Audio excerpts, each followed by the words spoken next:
Be the resource you wish you had. Stay tuned to find out what I mean. Hey sitters, welcome back to another video. It is Lydia. Thanks for joining me once again here on my channel. I truly appreciate each and every one of your support on my journey. I have been reading all your questions and getting back to you guys as quick as I can. Please keep the questions coming. I love that you guys are very interested and you're really trying to become a better babysitter. It warms my heart to know that there are people out there that truly care about this industry and that they take it seriously just as much as I do. So in the past, I did a video, I think it was a couple videos ago, that I talked about my week of covering a friend of mine for her nannying family. In that video, I talked about becoming a resource and why it's important and what that may, I don't think I talked about what it would look like, but I did say I'd do a video on it and explain further. So that's what today's video is about, is why it is important to become a resource for your families, but not only why, how do we become a resource for our families? I'm going to use my parents as an example. Imagine my parents could go to their friend, let's say his name is Joe, and they go to him and ask, hey Joe, we need a plumber. Do you know of anybody who is a good plumber that we could call and use? And Joe goes, oh yeah, I know a plumber. Here's a name and number.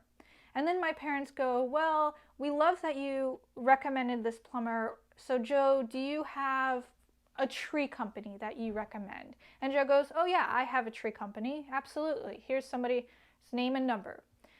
So my parents have now, that's not the right, I was going to say are now trained, not really trained, but now keep going back to Joe because he has become a resource for them for any of their needs. Anything that they need, they go to Joe, and Joe ends up having somebody that he can reference to my parents. You need to be that resource for your families. And not just in one aspect, but in a bunch of different aspects. And again, we're going to dive into that in a minute. So let's say a family has reached out to you 3 or 4 times now, and every time you are working or you are not available and you've had to say, I'm sorry, but unfortunately I'm not available tonight. After 3 or 4 times, you've become a dead end to them. And it has nothing to do with you. It's not personal. It's just the name of the game. If you're not available 3 or 4 times after them asking, they're going to go and find somebody new. Now, what I've learned over the years is that becoming a resource to a family is truly important. So I made sure that I found some girls that I knew that babysat, who I trusted. I've had a connection to. One of the girls I knew since we were young. We drifted away a little bit, but when I reached back out to her, we got close again. And I knew she was good with kids. I know her work ethic, so I was starting to hand out her number with her agreeing and her knowledge. So I would say, no, unfortunately, I'm not available, but here's my friend so-and-so who I know is available and is great with kids, and I think you would love her. Here's her name and number. Go ahead and reach out to her, and I'll let her know that you're reaching out as well. That way, my families understood and knew that I was putting their needs over me wanting the job. It didn't matter to me whether I was getting the job or not. What mattered to me was my clients understanding that I truly valued their date nights, that I cared about whether or not they were getting out and getting a sitter and doing their nightly or monthly date nights. I wasn't greedy. I didn't say, well, if you're not going to use me, you don't get to have a date night. I think once I got over that hill, I really started to, that's the point, the turning point of me actually collecting clients, not collecting, gaining clients, growing my clientele. I did another video recently about growing or how to grow my clientele, how to grow an email list. And that was truly part of it. If I wasn't available, I put in the email who was available, my friends who were available. And that truly turned into a business. Those girls who I was referring are now girls who are my employees, and boys. They're both. I have a mixture of both, but that's when the turning point really happened, and clients kept coming back to me. So that's a resource for them to have babysitters. I took it a step further. In my email list, I wanted to make sure that I had reasons for them needing to get out or needing to use my sitters. I didn't want to just send them their availability. I wanted to give them ideas on what they could do to get out, because I've talked to a lot of my clients and they have said in the past they want a date night, they want to get out of the house, they want to get away from their children, but they don't know what to do. So why not give them examples, give them ideas, throw in events that are going on, that the girls are available during that night, that a concert's going on that they can go to. So being a resource for events that are in your neighborhood, that are in the area, to give to the clients as well. And not only did I give them events that just the adults could go to, I gave them family events as well. Things that they could take their whole family to.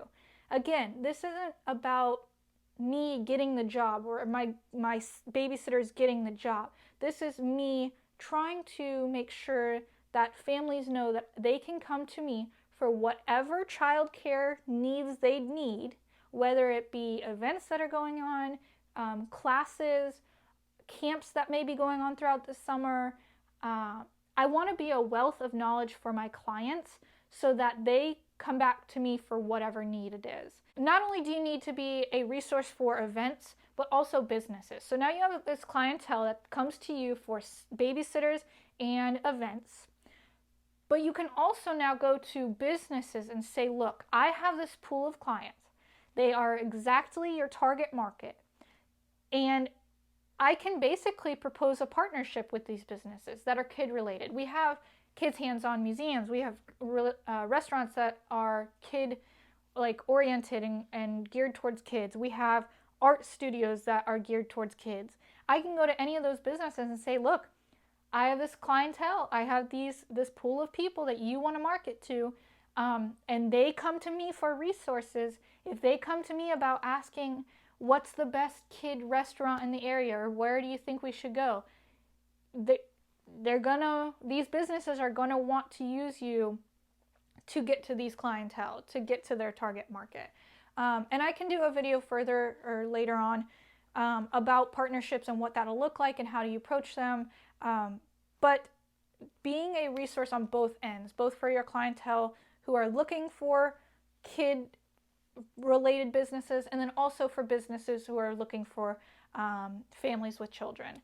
So just being involved in the community is huge. Making sure that your name is out there, that you are networking. I've networked myself so well that my parents will go to an event and introduce themselves, and as soon as somebody hears their last name, they immediately ask if they're my parents. And my parents have come home and said, we can't go anywhere without somebody knowing you. I feel like I've done a pretty good job of networking myself in the community. I mean, if that's what's happening, if my parents are going out and getting their last name recognized because I have networked, I think that's a pretty good job. So really getting involved in that community is truly important, and making sure you get in early. For example, there is going to be a building down the street from me that is going to be hugely geared towards kids. It's not even being built yet, but I will be getting in there as soon as possible. As soon as I know who's in charge of the building, who is going to be running it, I'm going to get in there. I'm going to let them know what I do, what I can offer them, and really see where their vision is for that building. So just getting in early, know what's going on in your community.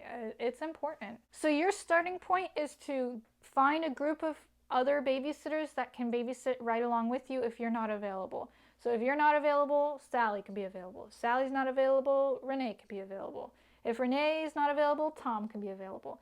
And just find that niche group that you can refer to and get together maybe once a week and write out everybody's availability and make sure that you're being that you're also letting your clients know what that availability is, because they don't know if you're not giving it to them.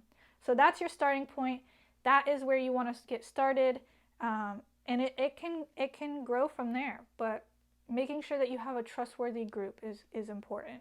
Thank you guys so much for watching. I truly appreciate all of your support. I will link those 2 videos that I mentioned down in the description below.